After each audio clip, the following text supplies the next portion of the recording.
Alright, today I'm going to give you guys a detailed look at this Iron Man figure. It is Iron Man Mark 85 from Avengers Endgame, and it is by Mafex. This is number 140, and let's take a look at the back of the box. It shows figure, different poses, and other accessories, so let's get into it.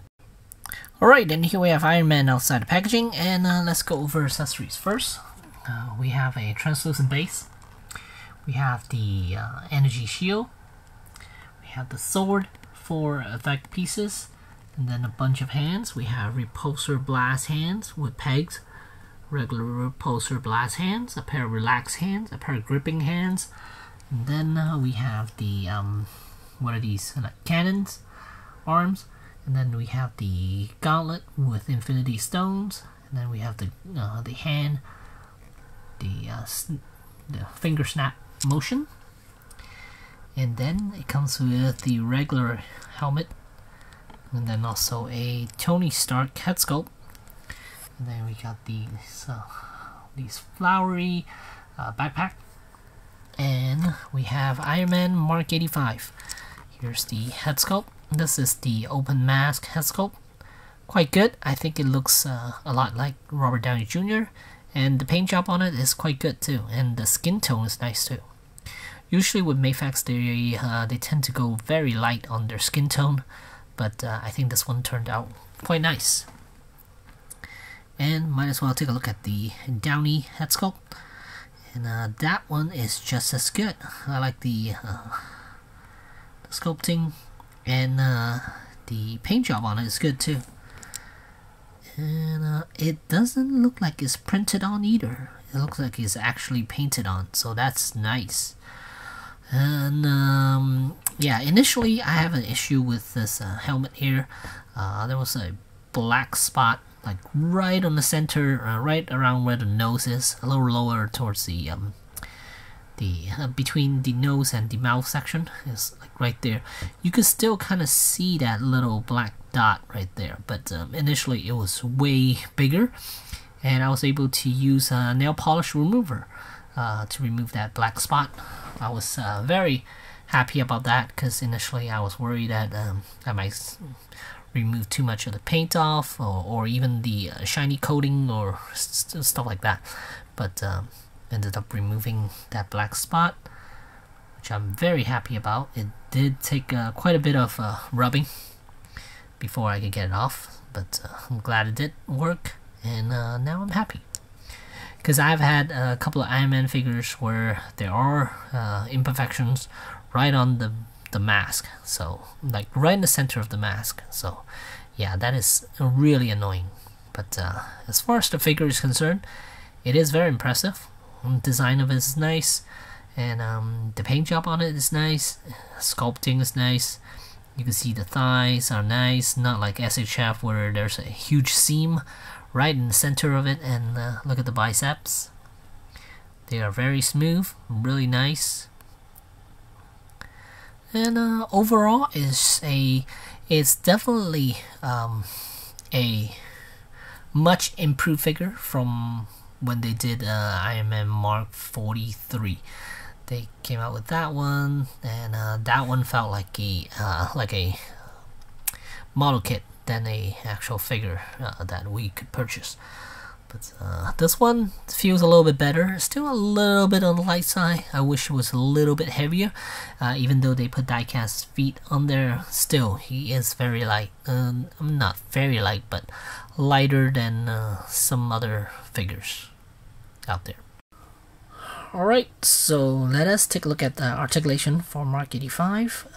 Quite good. We have a ball jointed neck, and then base of the neck there's another ball joint.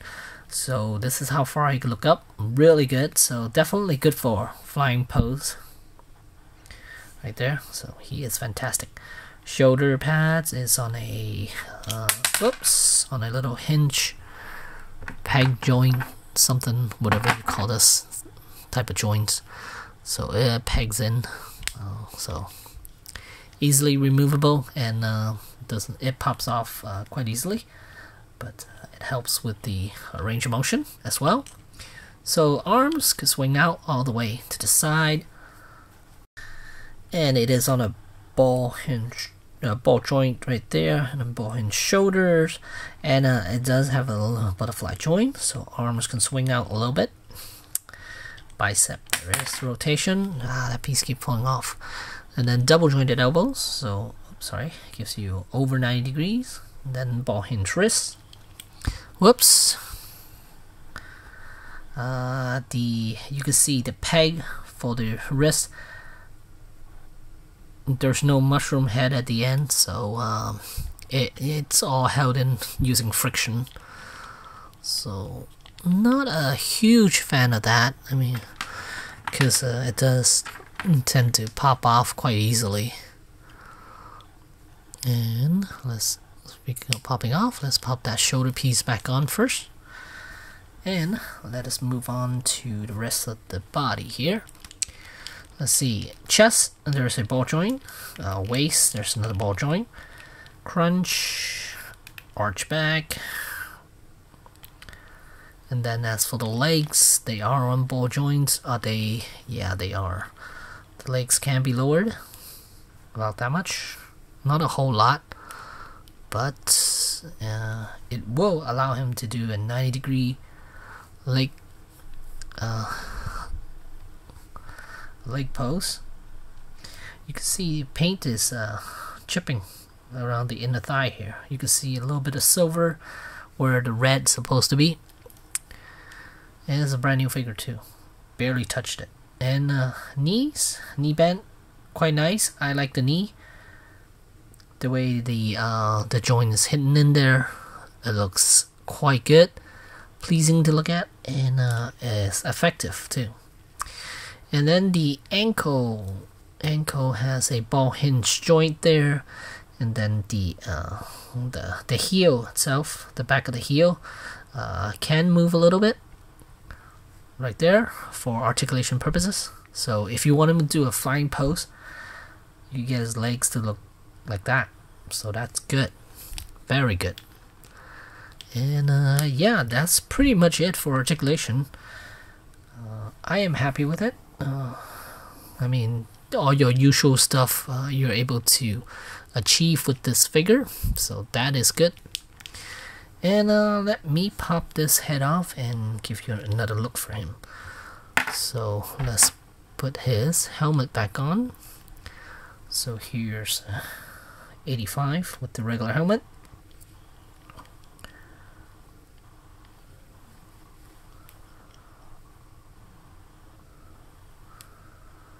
I think it turned out quite good. Towards the end of this video, I will do a comparison with the SHF 85 if I could find it, and also do a quick look at it with the 43. Then here's the back side, and if you want to switch out the attachment, all you have to do, this is basically a backpack with 4 pegs on it. There's the 4 pegs. Oh, look at that. Now the butterfly joint, you could clearly see the butterfly joint right here now. So it can swing out about that much. Not a whole lot of range, but still, it's better than nothing, right? So let's pop this backpack on. There you go, right there. There. So yeah, decent. I'm okay with it. So let's pop this piece back off and put the regular back on him. So there we go. So that piece keeps falling off. So now I'm going to show you what it looks like with Downy head sculpt. There he is. Closer look. I think it's quite a fantastic head sculpt from Mafex. Yeah, quite good. And in order to do other fun stuff with this figure, you would need to remove, oh my goodness, this is like the 4th or 5th times that the shoulder pad came off. So let's get rid of that as well. So we want to take the forearm section off. Should pop off quite easily. It is held on with the peg. Oh my goodness, it was so much easier this morning. I don't know what's going on. There we go. Okay. There's the peg. And I guess if you want, you can give him this arm cannon. Right there.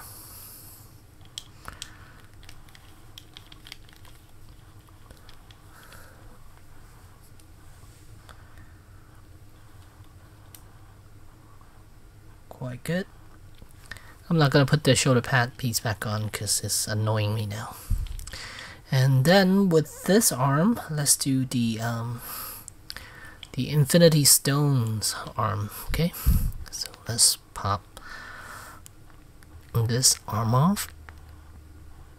I don't know why it's giving me so much issue. Moving the arm, it should be an easy process. So there, if you look at it, the forearm section is pretty much identical. So do you, oh no, it's not identical actually. Look at that. Okay, so which arm did I put on initially? Okay, I think I gave him the wrong arm to begin with. Okay. So it looks like the arm I put on is incorrect. This is the gauntlet arm. And this is the regular arm, and I put the Infinity Stones hands on there. So I'm gonna switch that out. And so that is nicer. Look at that. That's the hand supposed to be. So let me pop. Oh my goodness. Let's pop this back on him. So there's the Infinity Stone arm right there. Really nice. Yeah, so you're gonna have a lot of fun with this figure because there are a lot of accessories with this one. I'm not gonna switch that hand off. I'll just show you guys in photos at the end of him doing the finger snapping pose. So yeah, there's the Infinity Stones. Really nice. No light up features anywhere. Not the chest or the arms, legs, or anything like that. So let me do a comparison. Alright, and here's a size comparison between a couple of figures. On the left there's a Mark 43 from Mafex, and then next to him, of course, is 85 Mafex. And then we have SHF 85. And unfortunately, I couldn't find my Marvel Legends 85, so instead I'll put Mark 7 there. And as you can see, Mark 7 is definitely the tallest of them all. Marvel Legends are definitely bigger. But as far as the rest of these, you can see they are pretty much all the same height, except for 85 SHF is a tad bit shorter, but not too bad. Now, so let's take a look at the two Iron Mans from Mafex. Alright, and here we have the comparison between the two Mafex figures. One is 43, of course, and the other one is 85. 85 is number 140, and 43 was number 13, so they came a long way as far as figures is concerned. Head sculpt, I think the Tony Stark from 43 still, it's pretty good. Of course, the 85 is much better. And if you're just looking at the figure, he doesn't look bad at all. But actually, if you mess with him a little bit, then you'll realize he is almost like a model kit type figure. It is that flimsy and that light as far as weight is concerned. This one feels way more solid now. Paint job is nice, but it does flick away. So be careful how you mess with this figure, because look, I didn't even mess with him that much, and already he's chipping from the forearm section. But overall, the paint job is really nice, and it is pretty accurate to how it looked in film. And even this one is pretty accurate. I think the red is a little bit darker for Mark 43, and yeah. And it is when you start messing with this figure, you realize how flimsy it is. You can hear it sounds like a model kit, and some of these joints are pretty loose, but still a good looking figure. I glued the hip section together because these pieces are supposed to move. They clip onto the crotch section to give them a little more range of motion, but instead I glue them down because it's just getting annoying. The fact they don't stay put actually. So yeah, but as far as the look of it, it looks fantastic. But when you mess with it, again, when you mess with it, then you'll realize how soft, how model kit it feels. So the new one is definitely better. Joints are tighter, much tighter actually, and overall presentation wise, this is quite a good looking piece, and it looks very high end, and it comes with a lot of accessories, which is nice. But it will set you back a little bit more than usual, because with the added accessories and then the better paint job, of course you're gonna have to end up paying a little bit more. I purchased this off AmiAmi, and it cost me $92 or so, somewhere around there, and then plus shipping, it was like around 27 or something. So about 120 or so is the cost of this figure for it to land. So yeah, is it worth getting? Personally, I like it. It is kind of expensive, but I do want an 85, and I do want a Mafex 85 because I have the Mafex cap, and I have the Mafex Fat Thor coming in when BBTS decide to finally ship my stuff. So yeah, so to me it's worth it, but it might not be for other people because it is a pricey figure, and with this amount you could probably get other figures. Let's see, can you get the SHF? No, I think the SHF is pretty much the same price point. The Legends gonna be a lot cheaper. That one is really good too. If you picked up that one, then you should be really happy because that one has a fantastic Robert Downey Jr. head sculpt. It is a little bit bigger, that the head is a little bit bigger, but to me that's fine.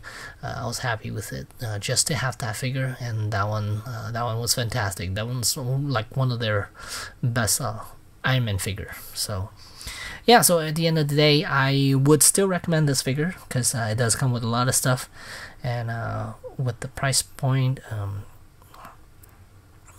it is pricey, but still worth it. So there you go. There's Mafex Iron Man Mark 85. Thanks for watching.